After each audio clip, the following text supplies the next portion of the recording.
First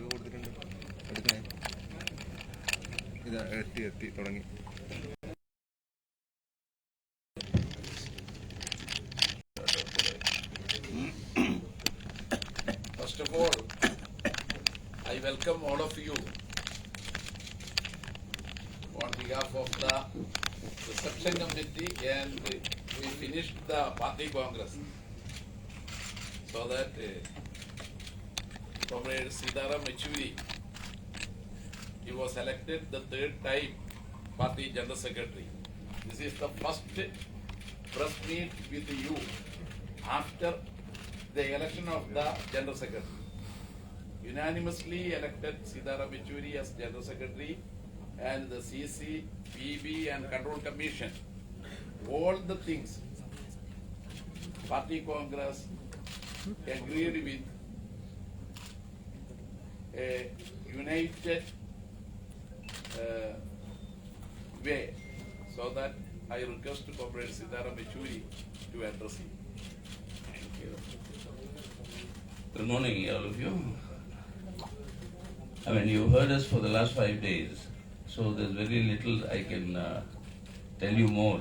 You may have some questions to ask, but at the outset, through you, I'd like to first place on record a deep sense of appreciation to the manner in which the reception committee, organizing committee, Kannur district committee, and Comrade Jayarajan as its secretary, has actually organized this congress. And effortlessly for 5 days, we discussed very important issues and very long sessions, and everything was taken care of. So my salutes to all the volunteers, the entire committee, and I want to place it on record that the whole party is appreciates the manner in which they conducted this congress.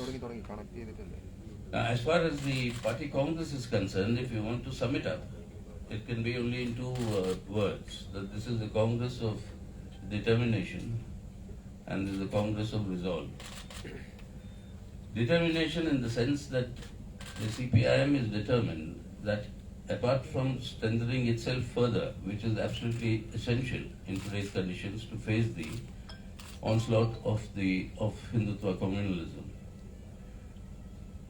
at the same time to seek the unity of the left forces and to forge a left democratic alternative.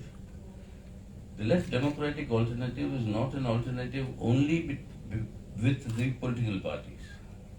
It's an alternative along with people's movements, social movements, which are progressive in character and which are able to rally people together in the defense of India's secular democratic constitutional order and to advance the people's struggles for a better livelihood. So with all these forces, the idea is on a common alternate program, the idea is to forge this left and democratic front and simultaneously build the broadest possible mobilization of secular forces to face this challenge of Hindutva communalism. So these 4 simultaneous processes will take place: strengthening of the party, left unity, the left and democratic front, and the broadest possible mobilization. These 4 will take place simultaneously, and we shall soon embark on that course, and we shall seek the cooperation of all the forces who are willing to come in the defense of our constitutional order and to further the struggles for a better life for the people. In a sum, this is what is the essence of the party congress. And in order to make sure that this is effectively implemented, it's also a very unique thing in Indian politics. Normally you don't have political parties reducing the size of their highest body, but we have to make it more effective, more done. From 95 to 85 we've brought down. And often I've said that at the end of the last party congress, where the charge was that you don't have a single Dalit in your Politburo. So I said, you wait, this is a process that will take place, and we'll surely have. And then this time, we have a very accomplished comrade of ours, who's been 7 times member of the Lok Sabha, a doctor, and he comes from the lowest of the social orders that you have, which are called the domes in Bengal. That he could, somebody from that background could reach such a stage to become a medical doctor, be a member of parliament, has a lot to do with the 35 years of the left-hand rule in Bengal, which provided these opportunities to these sections. But anyway, we are glad that the composition of our party also reflects the social character of India. And so this is the task. Therefore, we have a very important, onerous task before us.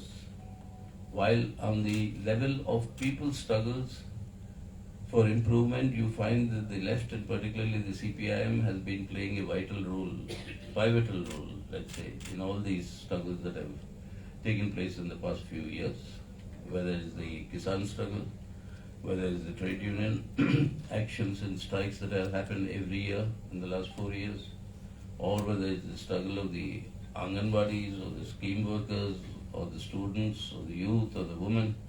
You have, an active participation, and these struggles are intensified.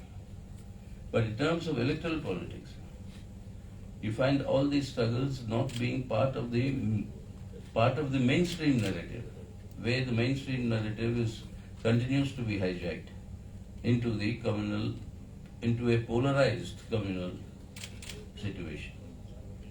And that is what needs to be broken. The Prime Minister's preoccupation today is either hijab or halal or azan, or now, yesterday as he mounted the attack in JNU saying there should be no non-vegetarian food. These are the issues that for them that are important. Not growing unemployment, not growing suicides by our youth and our farmers, not growing hunger, not growing poverty. And on top of that, you impose a daily hike in prices of petroleum products, which creates an inflationary process, making life more miserable. So we need to shift that narrative away from this polarization that they are seeking. And that is a major challenge. And that is what we have undertaken to ensure that that will happen in cooperation with the broadest possible mobilization of secular forces. So in a nutshell, if you have anything to ask, you're welcome. Comrade, you said you will strengthen the party. That is your first objective. For strengthening the party has to be strengthened at the center and at the regional level. So what are the measures you will take to strengthen the party at the center? You see, for strengthening of the party is not only the question of personnel at the center discharging responsibilities. That's important. But the main strengthening of the party comes from the grassroots level activity. So the focus and the priority that is given this time in the party congress is to develop your local struggles on issues that are affecting the local population. Some way it will be water, some way it will be electricity, some way it will be transport, some way it will be roads. But whatever those issues are, on that to mobilize the people and to launch your sustainable movements to realize that objective. I would say that this is the axis for the party's growth. It doesn't happen through, these are all important and very demonstrative, central actions, big calls and rallies. But the actual growth of the party will be from the grassroots level, and that is where the concentration will be now. Comrade, is there any special plan for the North Indian states? For the? North Indian states. North Indian or North Eastern? Both. Both. What is the plan? Yeah. Is there any special plan? You see, for the North Indian states, particularly Hindi-speaking states, we have worked out a plan, but we had also said that soon, very soon, we'll have a meeting with the secretaries of all these Hindi-speaking states in order to discuss how to implement what we have outlined in our political organization report. And that is basically to take on, you see, the Hindutva communal agenda has to be met straight on. We got to take the bull by the horns. only thinking that on people's issues organizing protest is going to mute that monster, that is not going to happen. Hindutva, that entire communal agenda has to be frontally taken on, and that has to be done politically, ideologically, socially, culturally, very important, and organization. Because they use all the social mechanisms available, from organizing communal community kirtans to bhajans to various things through which they propagate this polarization. Now these have to be countered at each level, and that is the challenge that has to be taken up, particularly in the northern states, in the Hindi-speaking states, and in the northeast now, using Assam as the axis. They are now communalizing rapidly and most dangerously the entire northeastern region, and that will have very serious consequences for the future. But that is the challenge that we'll have to take on. See, during the last 8 years of Modi, the minorities, farmers and Dalits were the most affected. So do you have any action plan to organize intensive protest among these people? Yes. In fact, the farmers' action, though finally the launch of the farmers' protest against the farm laws happened under the large umbrella organization of the Sangyukt Kisan Morcha. For 2 years before that, there was a consistent and a very systematic effort to bring together all these farm unions. And the whole thing started, if you recollect, from the long march that was of Maharashtra, from Nasik to Bombay, that took place. That was in fact the launch pad by which all these organizations came together. Prior to this farmers' agitation, private member bills were moved both in the both houses of Parliament by this committee, the All India Kisan Sangharsh Samiti, and K.K. Ragesh, then our CPIM MP in Rajya Sabha, he and Raju Shetty, who belongs to the Agadi in Maharashtra, an independent organization, they moved a private member bill seeking what? Waiver of farm loans. If you're waiving your corporate loans, why don't you waive the farm loans? And the other one is on the MSP. So it was a manner in which this build-up took place. That is how, on the issue of Dalits, on the issue of the other marginalized and the suppressed and the oppressed now, that we'll do, and we will cooperate with all the Dalit, progressive Dalit organizations, with whom we already are in touch, who are independently taking up these issues against manual scavenging, for instance. You have people and organizations who are actively working on it. We'll cooperate with all of them to ensure that we build up a people's movement on all these important issues. Caste data is something that the government at the center doesn't believe in making public. Which one? Caste data. Caste data? Yeah. And the Maharashtra government went to court, and you know the history. The court itself said there is no data available in public, so a reservation for OBCs is off. So now this is an issue around which parties like RJD or SP are rallying. So are we likely to see the left also becoming a part of this and asking the government to, when they conduct this exercise of census, to also gather data pertaining to caste? Yes, first of all, let me tell you, since you asked about data, this government doesn't have any data. This is a data-free government. And whatever data they give is a data that is suited to their agenda. That is why I have said, I sat on the floor of the House, so they can't charge me with unparliamentary language. I reminded the Modi government, I continue to remind the Modi government, that there is an old English saying which says, quote, lies, damned lies, and statistics.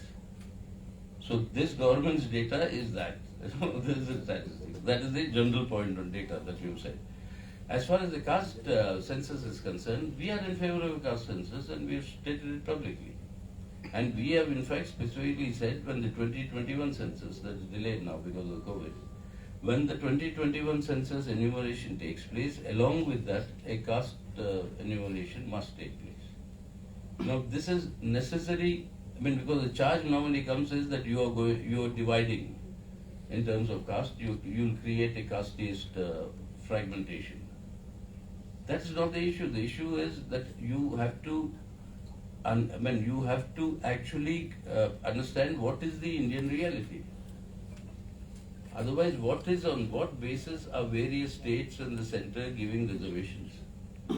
On what basis is the OBC reservations of 27% being granted? What is the enumeration that is going on? What is the reality? What is the status? I think that knowledge is important for not only for policy direction, but is also important for actually addressing the issues of the marginalized and the oppressed, and to ensure that the benefits of reservation or any other schemes meant for them actually reach the needy among them. And that is absolutely essential. Comrade, after the Kolkata plenum, you said party is going to the masses, like how a fish swim in the water, and how it's implemented in this duration, in between the plenum and the party congress. Well, the fish was in the water, and that is why you have all these all these struggles that were going on. But the fish in the water, has also now to start fishing in the muddy waters of communal polarization, not only people's mobilization, people's struggles. We'll have to take on that challenge as well. Remember, the lotus is always blooms on the basis of the filth that is there in the pond. The more the lotus blooms, greater the filth. We have to tackle the filth. And that is where we have to start swimming now.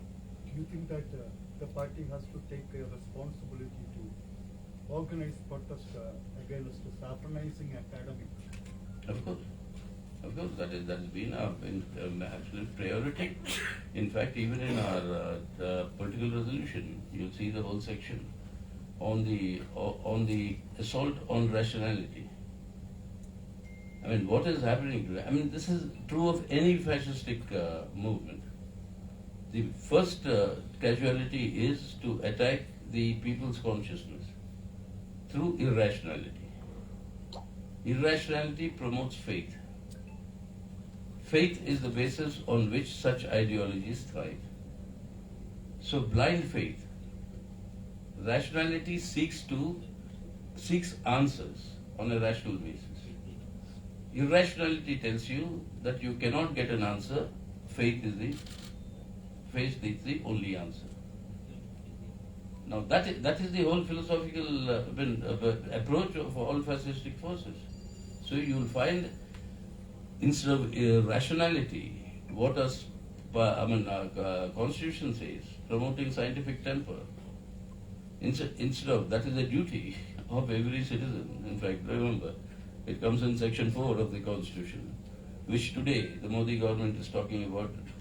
Not only the rights, people should not only talk about their rights but also their duties. Little remembering that section on fundamental duties of the citizens was an amendment moved by Indira Gandhi during the emergency. When we all came in after post-emergency, when we supported the Janata Party government, we annulled all the constitutional amendments that allowed the emergency to be proclaimed, except this section on the duties of the citizen.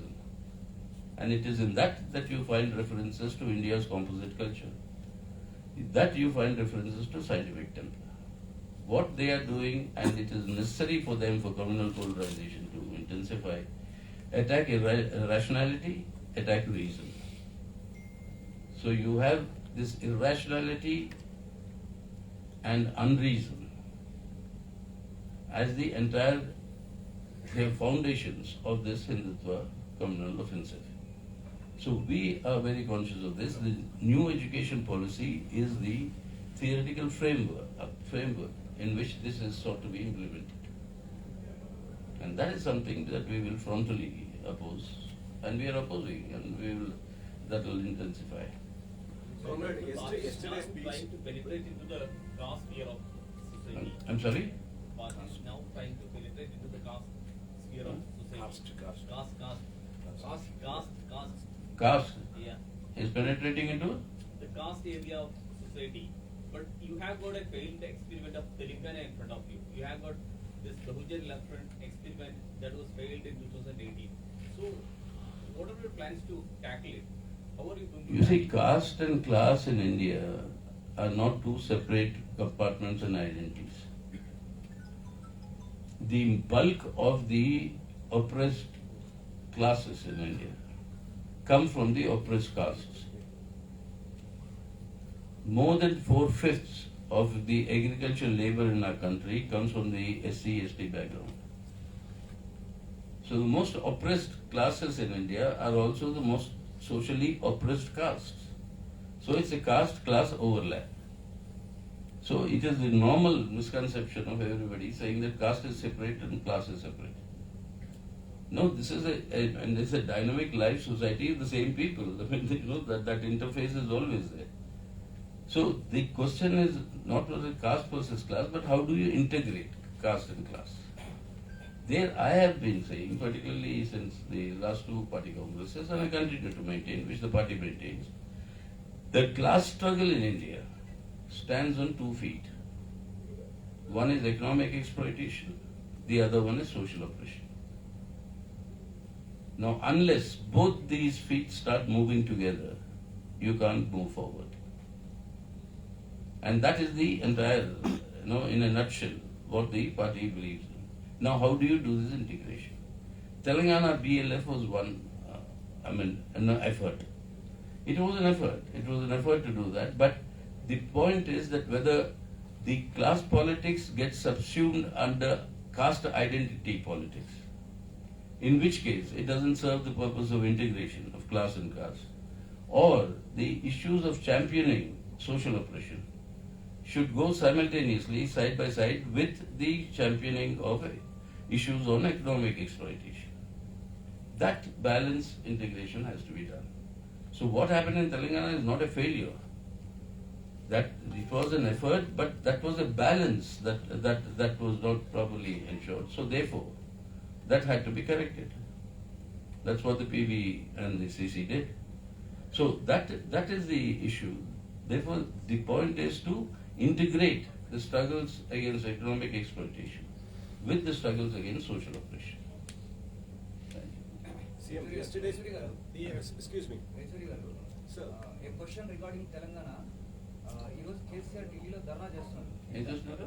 KCR ఢిల్లీలో ధర్నా చేస్తున్నారు. ధాన్యం కొనుగోలుకు సంబంధించి paddy procurement. అయితే general strike ఎలాంటి మద్దతు ఇవ్వని కేసీఆర్. తర్వాత బీజేపీకి అగెనిస్ట్ గా ప్రతిసారి పాల్గొంటా ధర్నాలు చేస్తానని చెప్తారు. బట్ జనరల్ స్ట్రైక్ మాత్రం మద్దతు ఇవ్వట్లేదు. మీరు చాలాసార్లు కేసీఆర్ కలిశారు హైదరాబాద్. మీరు నిన్న కూడా 𝒃𝒂𝒂𝒏𝒕 కలిసిరావాలి ఆలోచించుకోవాలని చెప్పారు. దీన్ని ఎలా చూడొచ్చు అంటారు? తెలుగు రాష్ట్రాలకు సంబంధించిన తెలుగు రాష్ట్రాలకు సంబంధించి answer in Telugu are you also interested in English?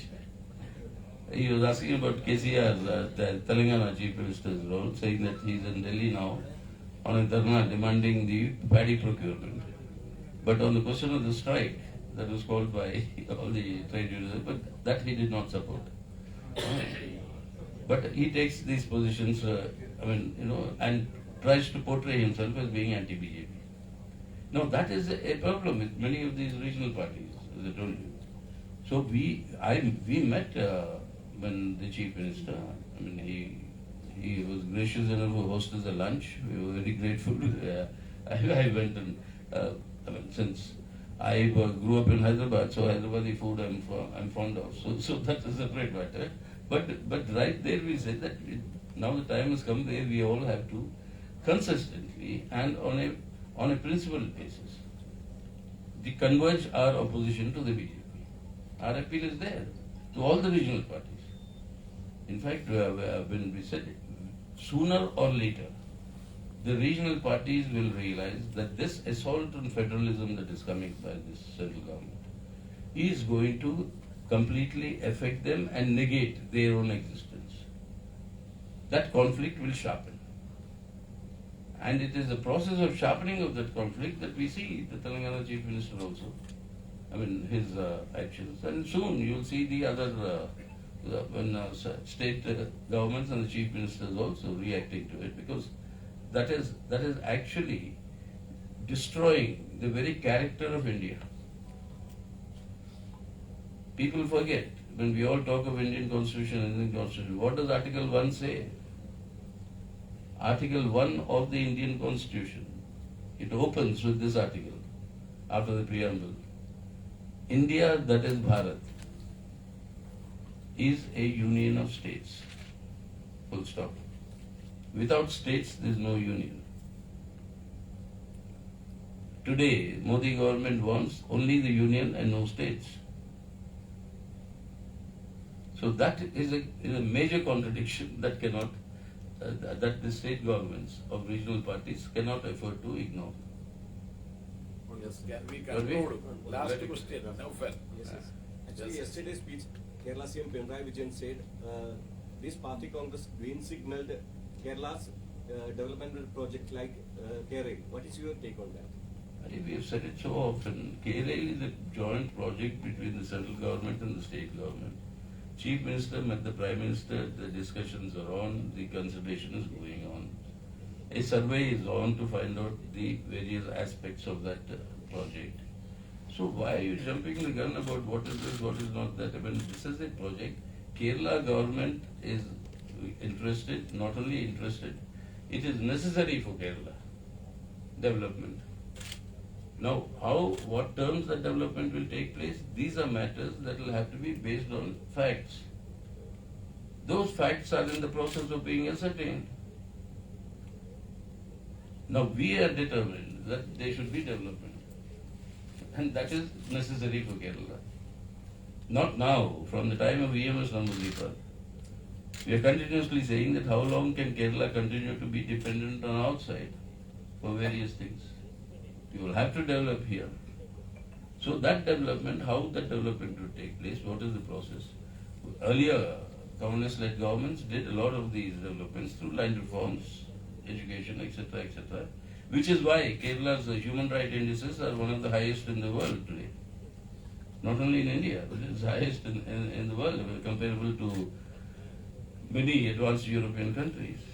We did this development, but then materially, how the development has to be taken forward further. That is what the current government is doing. Sir, Okay. your newly elected PB member Davla is against it. Huh? Your newly elected PB member Davla is against the bullet train in Maharashtra. Against the? Bullet train. Bullet train. So am I. So am I. What are the terms of land acquisition? Do you know the terms for the Kerala? Yeah. I don't know. They're being ascertained. So if you don't know, why do you want to compare and talk? So you have The opposition there was on the terms of land acquisition. So you have Understand? only objection against land acquisition. No, I'm saying various factors are there. There's environment, there's land, there's various things. That is where the survey is going on. So don't mechanically compare without knowing the details. Okay. Right? Thank you, all of you. Thank you very much, Cooperation. and thank you for your cooperation, like you Yes, said, all these 5 days. So I don't know if I hope you have not been harassed and you have been looked after, and I'm sure they have, because they looked after us very well. So thank you very much.